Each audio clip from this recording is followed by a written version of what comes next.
Coups, ethnic clashes, and other forms of political unrest are common in Africa. Amidst all this, African countries have maintained a common goal to resolve some of the conflicts. The African Union has taken steps to address several conflicts across the continent by deploying peacekeeping forces, engaging in mediation, and enforcing sanctions, among other steps.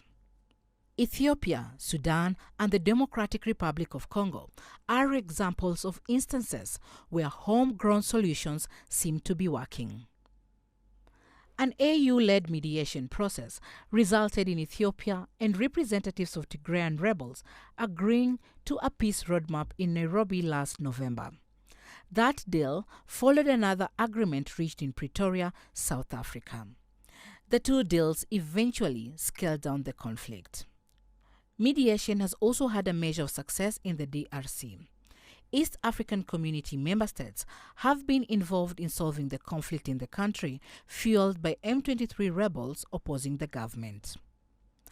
A DRC peace summit in Angola paved way for the Luanda Agreement, a pledge between Rwanda and DRC, who blame each other over the conflict, to choose dialogue. Kenya's capital, Nairobi, also opened the way for another deal between rebels and DRC's government to discuss Kinshasa's stability. Former Kenyan President Uhuru Kenyatta is the mediator in talks to end this conflict. The East African Community also established a regional military force to help quell tensions in eastern Congo last year.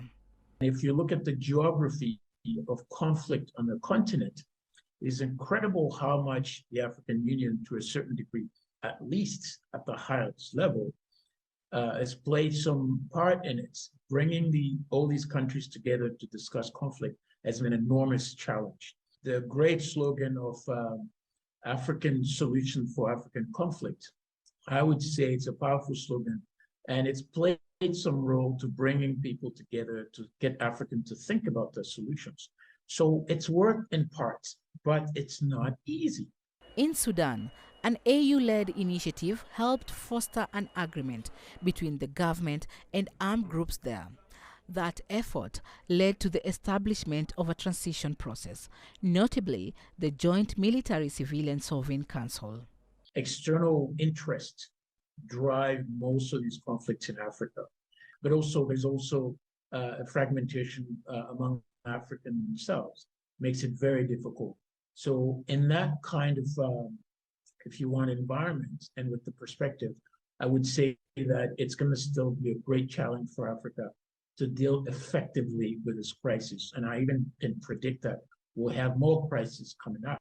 Analysts insist the African Union should do more to stabilize the continent by looking beyond the conflicts and address the root causes of those conflicts. Homegrown, CGTN.